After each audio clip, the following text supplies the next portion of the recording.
Ukraine के military काफिले पर रूस की बमबारी हुई है। इस अहम खबर के साथ आज के 6 बजे के इस शो की शुरुआत करते हैं। ये बमबारी पिन पॉइंटेड की गई है, प्रिसिशन बमबारी की गई है। मिसाइल सिस्टम, वो मिसाइल सिस्टम जो प्रिसिशन के साथ टारगेट को हिट करता है, रूसी सेना ने अटैक किया है। हाईटेक मिसाइल सिस्टम से रूस की एयर स्ट्राइक हुई है। यह अहम खबर इस वक्त की। यूक्रेन के मिलिट्री काफिले पर रूस की बमबारी, एक और बिल्ट अप एरिया निशाने पर पिन पॉइंटेड मिसाइल सिस्टम से रूसी सेना का अटैक।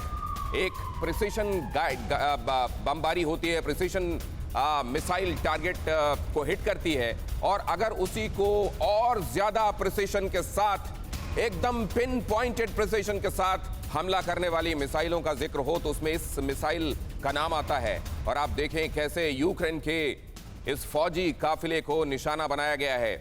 यहां जहां पर आपको आर्मर्ड व्हीकल्स आगे की तरफ मूव करते हुए नजर आ रहे हैं, वहां पर देखिए किस तरीके से ये प्रिसिशन मिसाइल अपने टारगेट को हिट करती है। जोरदार धमाका होता है और आसपास फिर आग और धुआं ही नजर आता है। और इस तरीके से रूस ने प्रिसिशन मिसाइल के जरिए हमला बोला है यूक्रेन के फौजी दस्ते पर। यूक्रेन के लवीव में 6 क्रूज मिसाइलों से रूस का हमला। यह अहम खबर देखिए, 2 क्रूज मिसाइलों को एंटी एयरक्राफ्ट गन से नष्ट किया गया। रूस के निशाने पर था लवीव का एयरक्राफ्ट रिपेयर प्लांट। लवीव पर हमले का मतलब यूक्रेन की सप्लाई लाइन को तोड़ना, क्योंकि आप जानते हैं लवीव यूक्रेन की पोलैंड के साथ लगने वाली सीमा पर स्थित है। और यहां से क्योंकि सप्लाईज लगातार पहुंचाई जा रही हैं, यूक्रेन की मदद के लिए वेस्टर्न फोर्सेस जो सप्लाईज भेज रही हैं, जो इक्विपमेंट्स भेज रही हैं, जो वेपन्स भेज रहे हैं, क्योंकि इस जगह से होते हुए यूक्रेन में अंदर पहुंच रहे हैं, लिहाजा यहां पर क्रूज मिसाइलें दागी गई हैं रूस की तरफ से। उनमें से कुछ को तो हवा में नष्ट करने में कामयाबी मिली, लेकिन बाकियों ने अपने टारगेट को हिट किया। और उसके बाद लवीव के ऊपर आसमान पर धुएं का ये गुबार। और तीसरी अहम खबर आपके सामने, रूस के हमले पर अमेरिकी सेना का बहुत बड़ा दावा। कीव पर एटमी हमला कर सकता है रूस। अमेरिका नए परमाणु हथियार बना रहा है। रूस ने कहा अमेरिका एटमी हथियारों से पश्चिम को बड़ा नुकसान पहुंचा सकता है। रूस ने यह भी कहा नए परमाणु हथियार डेवलप कर रहा है अमेरिका।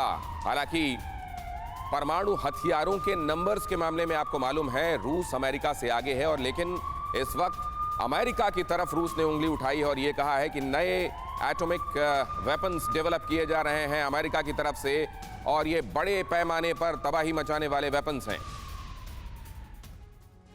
कीव पर क्या अब फाइनल असॉल्ट की तैयारी? क्या ये फाइनल असॉल्ट उस किस्म का होगा जो दुनिया ने इसके पहले सिर्फ एक बार देखा है, जब अमेरिका ने जापान के शहरों को निशाना बताया था परमाणु बम के जरिए? क्या कीव पर अब एटम बॉम्ब गिराए जाने की तैयारी है? ये इंफॉर्मेशन आपके लिए बहुत अहम है। क्या कीव पर एटम बॉम्ब गिराएंगे पुतिन? अमेरिकी सेना का दावा है, पेंटागन की ये खुफिया रिपोर्ट है जिसके हवाले से यह दावा किया जा रहा है कि कीव पर कब्जे को लेकर पुतिन अब बौखला गए हैं। उनको यह अंदाजा नहीं था कि लड़ाई इतने दिन खिंच जाएगी। 23 दिन बाद भी रूस के हाथ खाली हैं। कीव पर कब्जे को लेकर पुतिन बौखलाए हुए इसलिए हैं क्योंकि जंग के अब लगभग 2 दर्जन दिन गुजर गए हैं, और उसके बाद भी रूस के हाथ कीव के लिहाज से खाली हैं। बौखलाहट में कीव पर पुतिन परमाणु अटैक कर सकते हैं। जंग के बीच रूस नया परमाणु हथियार भी बना रहा है। रूस ने कहा था यूक्रेन महाविनाशक हथियार हासिल करना चाहता है, इसी को आधार बनाकर कीव पर एटम बॉम्ब गिरा सकते हैं पुतिन। इस बात को आधार बनाकर ये अंदेशा सरासर निराधार भी नहीं कहा जा सकता, क्योंकि अक्सर लोग इस बात को हंसी में उड़ा देते हैं कि हमने देखा है कि अफगानिस्तान के मामले में कितनी इंटेलिजेंस, कितना उनका इंटेल करेक्ट रहा और कितने बार उन्होंने अपने इंटेल पर काम किया। लेकिन इस बार ये इंटेलिजेंस पेंटागन का इसलिए महत्वपूर्ण लग रहा है क्योंकि आपको मालूम है पहले भी इसी तरीके से मिलिट्री ऑपरेशन के नाम पर, वो भी केवल डोनबास एरिया में मिलिट्री ऑपरेशन के नाम पर यूक्रेन में फौजें भेजी गईं। और अब यह कहा जा रहा है कि कीव पर बौखलाहट में एटमी हमला हो सकता है। क्या इस बात में दम है, या ये कोरा अंदाजा है, या ये साइऑप्स हैं? क्या ये साइकोलॉजिकल वॉरफेयर का हिस्सा है? अचल मल्होत्रा, पूर्व राजदूत, हमारे साथ आज के इस शो में चर्चा में जुड़ रहे हैं। बहुत स्वागत है सर आपका। मेजर जनरल एसपी सिन्हा हमारे साथ इस चर्चा का हिस्सा हैं। बहुत स्वागत करता हूं सर आपका। संजय भारद्वाज इंटरनेशनल अफेयर्स के एक्सपर्ट हमारे साथ इस चर्चा का हिस्सा हो रहे हैं। Good evening sir, welcome. आप तीनों का बहुत स्वागत। लेकिन सबसे पहले, क्या कीव पर एटमी हमला हो सकता है? ये बहुत दूर की कौड़ी है क्या, या इस समय ये अंदेशा उन अंदेशों में से है जिसमें कभी भी कुछ भी हो सकता है? क्या दिखता है आपको आंचल मल्होत्रा सर?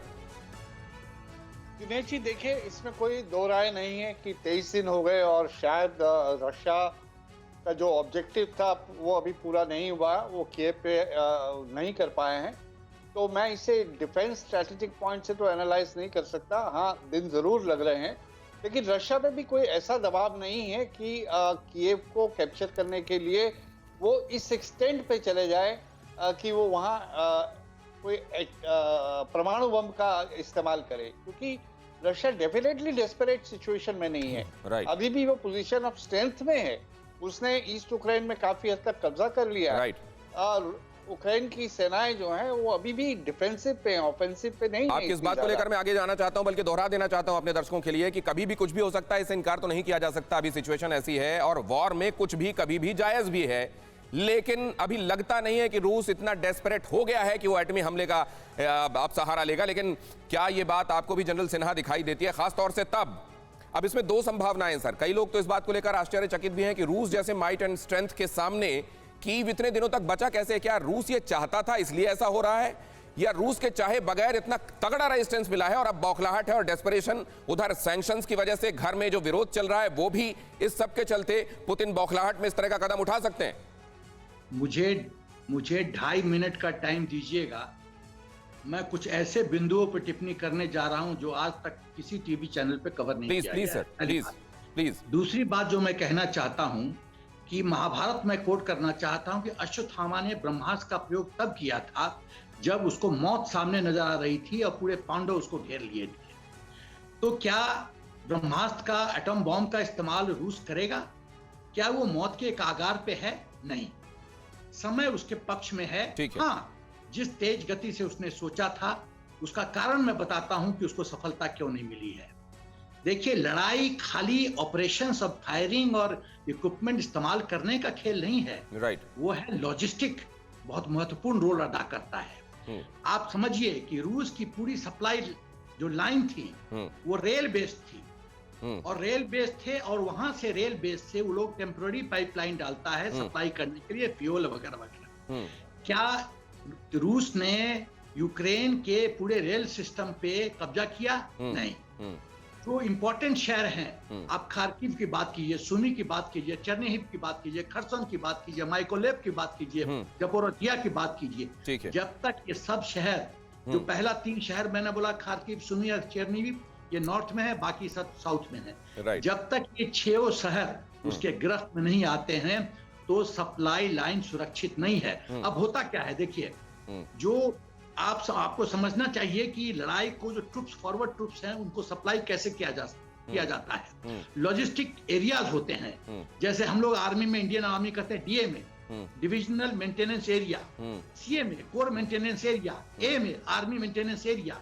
इसमें सब लॉजिस्टिक के एशलॉन्स होते हैं, एएचसी के होते हैं कंपोनेंट, ऑर्डिनेंस के कंपोनेंट होते हैं। तो ये सप्लाई डिपो की जो क्षमता है रशियन ट्रूप्स को, रशियन ट्रूप्स सप्लाई डिपो से 90 माइल दूर जा सकता है, लेकिन यहाँ तो स्थिति 180 माइल की है। तो ये ब्रेक जो हो रहा है, तो पर फोर्स रूस, 1 मिनट और दीजिएगा, बहुत महत्वपूर्ण बात बोल रहा हूँ। सिन्हा सर, क्या मैं ये इल्तिजा आपसे कर सकता हूँ कि आप इसको टुकड़ों में कह दीजिए अपनी बात को? मैं दोबारा आपके पास लौटता हूँ, लेकिन आपने बहुत महत्वपूर्ण बात शुरू में कही है। क्या ये अश्वत्थामा वाली स्थिति बन रही है? और क्या ये पेंटागन की जो रिपोर्ट है, क्या ये वैसी ही है कि अश्वत्थामा हतो नरोवा कुंजरो? क्या ये कंफ्यूजन फैलाने की स्थिति बनाई जा रही है? परवाह देश की, सोमवार से शुक्रवार रात 10 बजे TV9 भारतवर्ष पर।